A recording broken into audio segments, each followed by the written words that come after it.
Hi viewers, ಇವತ್ತು ನಾವು ಸಿಂಪಲ್ಲಾಗಿ ಪಾಲಕ್ ಚಪಾತಿ ಮಾಡೋದು ಹೇಗೆ ಅಂತ ನೋಡೋಣ. ಇಲ್ಲಿ ನಾನು ನೀರನ್ನು ಬಾಯ್ಲ್ ಮಾಡೋದಕ್ಕೆ ಇಟ್ಟಿದ್ದೀನಿ.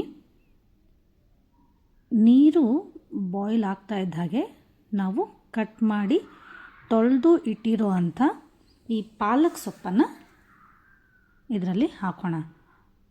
ಫ್ಲೇಮನ್ನು ಲೋ ಮಾಡಿ ಒಂದು 5 ನಿಮಿಷ ನೀರಲ್ಲಿ ಸೊಪ್ಪನ್ನು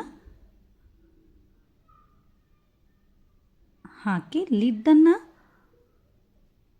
ಕ್ಲೋಸ್ ಮಾಡೋಣ. ನೀರು ತುಂಬ ಬಿಸಿ ಇರೋದ್ರಿಂದ ನಾನು ಫ್ಲೇಮನ್ನು ಕೂಡ ಆಫ್ ಮಾಡಿದ್ದೀನಿ. ಒಂದು 5 ನಿಮಿಷದ ನಂತರ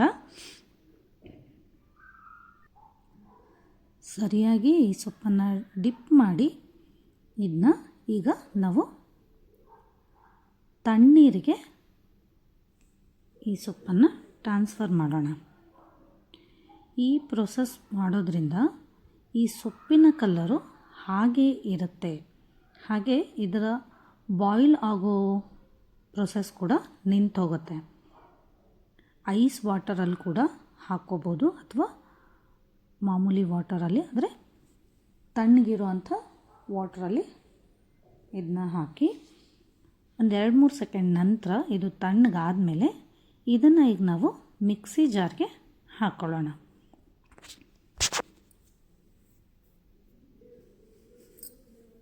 ಈ ಮಿಕ್ಸಿ ಜಾರ್ಗೆ ನಾನಿಲ್ಲಿ ಒಂದು 3-4 ಹಸಿ ಮೆಣಸಿನ್ಕಾಯಿನ ಹಾಕ್ಕೊಳ್ತಾ ಇದ್ದೀನಿ.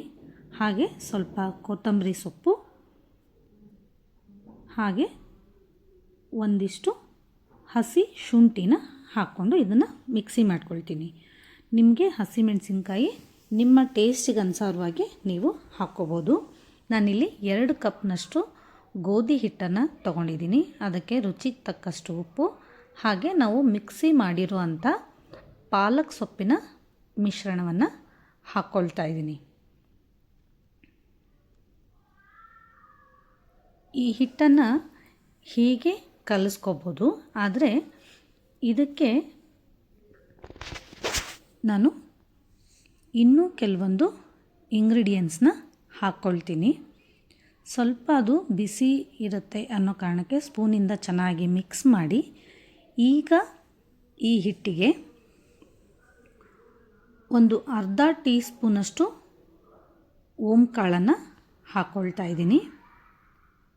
ಹಾಗೆ ಒಂದು 2 ಟೇಬಲ್ ಸ್ಪೂನಷ್ಟು ಬಿಳಿ ಎಳ್ಳನ್ನು ಹಾಕಿ ಒಂದು 3 ಸ್ಪೂನಷ್ಟು ಎಣ್ಣೆನ ಹಾಕಿ ಈಗ ಈ ಹಿಟ್ಟನ್ನು ಚೆನ್ನಾಗಿ ಮಿಕ್ಸ್ ಮಾಡ್ಕೊಳ್ತೀನಿ. ಇದರಲ್ಲಿ ಪಾಲಕ್ ಸೊಪ್ಪಿನ ಪೇಸ್ಟ್ ಇರೋದ್ರಿಂದ ನೀರನ್ನು ನೋಡಿ ಹಾಕ್ಕೊಂಡು ಇದನ್ನು ಚೆನ್ನಾಗಿ ಈ ರೀತಿ ಗಟ್ಟಿಯಾಗಿ ಕಲಿಸ್ಕೋಬೇಕು. ಒಂದು 5-10 ನಿಮಿಷ ಹಿಟ್ಟನ್ನು ರೆಸ್ಟ್ ಮಾಡೋದಕ್ಕೆ ಬಿಟ್ಟು ಆಮೇಲೆ ಇದಕ್ಕೆ 1 ಸ್ಪೂನಷ್ಟು ಎಣ್ಣೆನ ಹಾಕಿ ಚೆನ್ನಾಗಿ ಹಿಟ್ಟನ್ನು ಮಿದ್ಕೊಂಡು ಇದರಿಂದ ನಾವೀಗ ಚಪಾತಿನ ಮಾಡೋಣ. ನಾನು ಕಲಸಿರೋಂಥ ಹಿಟ್ಟಲ್ಲಿ 8-10 ಚಪಾತಿಗಳು ಆಗತ್ತೆ. ಇಲ್ಲಿ ನಾನು 4 ಉಳ್ಳಿಗಳನ್ನು ಮಾತ್ರ ತಗೊಂಡಿದ್ದೀನಿ. ಇದನ್ನು ನೀವು ಯಾವ ಶೇಪಲ್ಲಿ ಬೇಕಾದರೂ ಲಟ್ಟಿಸ್ಕೋಬೋದು. ಇದಕ್ಕೆ ಸ್ವಲ್ಪ ಒಣ ಹಿಟ್ಟನ್ನು ಹಾಕಿ ಸ್ವಲ್ಪ ಎಣ್ಣೆನ ಸವರ್ಬಿಟ್ಟು ಈ ರೀತಿ ಫೋಲ್ಡ್ ಮಾಡಿ ಕೂಡ ನೀವು ಲಟ್ಟಿಸ್ಕೋಬಹುದು, ಅಥವಾ ಹಾಗೆ ಸಿಂಗಲಾಗಿ ಕೂಡ ಲಟ್ಟಿಸ್ಕೊಂಡು ಮಾಡ್ಬೋದು.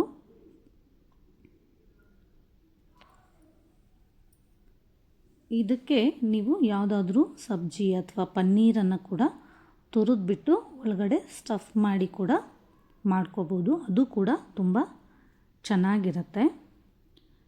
ಬರೀ ಚಪಾತಿ ಕೊಡೋದಕ್ಕಿಂತ ಇದು ಕಲರ್ಫುಲ್ಲಾಗಿರುತ್ತೆ. ಹಾಗೆ ಸೊಪ್ಪನ್ನು ಕೂಡ ಮಕ್ಕಳಿಗೆ ಕೊಟ್ಟ ಹಾಗೂ ಇರುತ್ತೆ.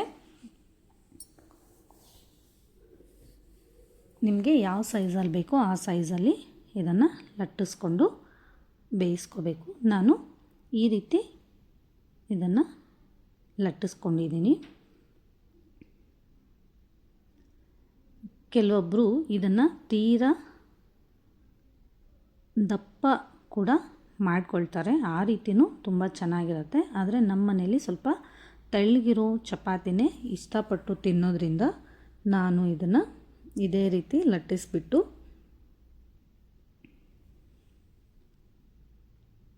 ಹಾಗೆ ತವೆ ಮೇಲೆ ಹಾಕಿ ಇದನ್ನು ಬೇಯಿಸ್ಕೊಳ್ತೀನಿ. ಬೇಯಿಸೋವಾಗಲೂ ಅಷ್ಟೇ ನಾವು ಸ್ವಲ್ಪ ತುಪ್ಪನ ಸವರ್ಬಿಟ್ಟು ಬೇಯಿಸ್ಕೋಬೇಕು. ತುಪ್ಪ ಇಷ್ಟ ಆಗಲ್ಲ ಅನ್ನೋದಾದರೆ ನೀವು ಎಣ್ಣೆ ಕೂಡ ಹಾಕ್ಕೋಬೋದು. ತವೆ ಕೂಡ ಬಿಸಿಯಾಗಿದೆ.